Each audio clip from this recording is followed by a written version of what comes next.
Well, I'm so excited to introduce an all-star attorney. I'm here around town with Katie Frazier of Dalton and Finegold. So thanks for coming in and meeting with me today, Katie. Well, thank you so much for having me, Paul. I'm really excited to be here. And like Paul said, my name's Katie Frazier, and I'm a residential real estate attorney with Dalton and Finegold. Awesome. And we have a little history together, but let's first of all introduce yourself and your company and your breadth of services to our audience today. All right, thank you. Yep, Yeah. Like I said, so I'm a residential real estate attorney. My office that I'm based out of is in Concord, but I'm lucky to work for a large firm, Dalton and Finegold, that has offices in Andover, Boston.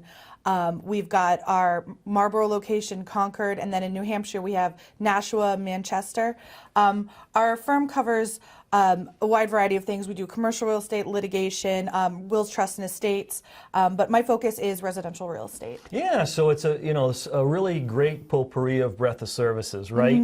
And which makes your company very diverse and lots of great services that you can provide to clients. For us, our relationship happens to be in the real estate space, right? Yep, correct. Exclusively. So let's talk a little bit about our history, right? We had a nice history together where we started at a brokerage together. Yes.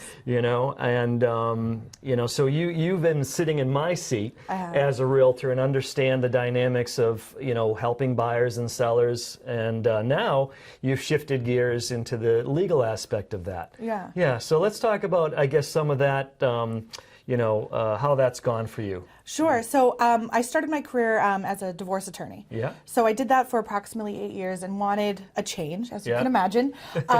And I was lucky enough to connect with a real estate agent and kind of threw the idea of, how do you think I would do at this? What do you think? Really interested in real estate.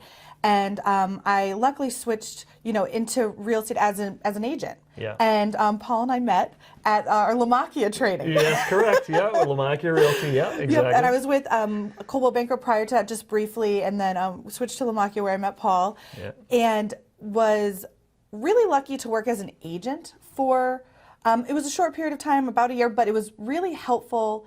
I quickly learned after working as an agent that I wanted to be on the attorney side of the real estate deals. The purchase and sale was more where my attention was going. Right. But I'm very lucky to have the experience I did as an agent. Sure. I think it brings a different perspective to my work on the attorney side. Right. I know that you have likely been working with these clients for months, if not years, really, and all the work it takes to actually get that accepted offer. Sure.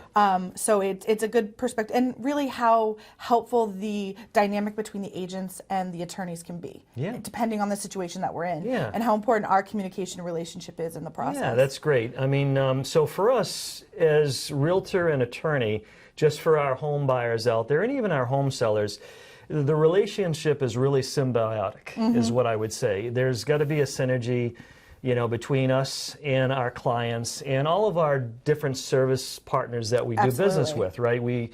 Sometimes we work with other attorneys on the other side, certainly other realtors, maybe some home inspectors or contractors, title companies, etc. Yep, exactly. So let's tell our audience why it's so important to have an attorney, and speak to that. Obviously, Massachusetts isn't what we call an attorney state, when it comes to real estate transactions, and that's for the protection of both, right? So let's talk a little bit about why it's really important to engage with an attorney in real estate. So in Massachusetts, you are required to use an attorney for a purchase closing. There are 3 attorneys that can be part of any transaction. There is if there's a lender involved, I should say, there is an attorney for the lender, buyer, and seller.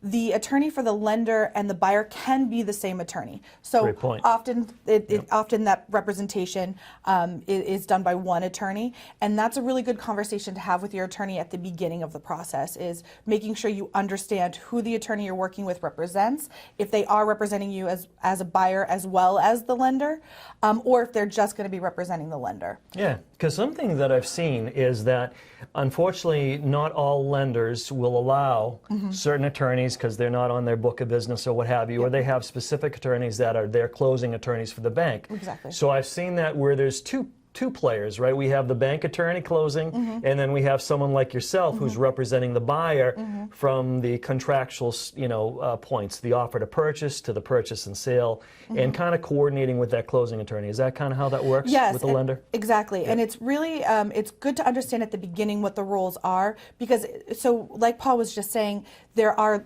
certain banks or certain lenders that use lists. They have closed lists. Only certain attorneys are allowed to close.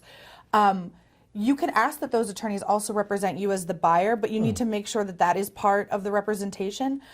If you decide to have a separate buyer attorney, there will be another fee for that. So you'll be paying the lender's attorney's fee as well as the buyer attorney fee. So it's very important why that conversation happens early, because you're going to want to know what your closing costs are going to look like and any additional fees that are associated. And that's a great point. Well, listen, this was a great discussion and hopefully educational. Thanks again, Katie, for joining us today. Thank you for having me. Okay.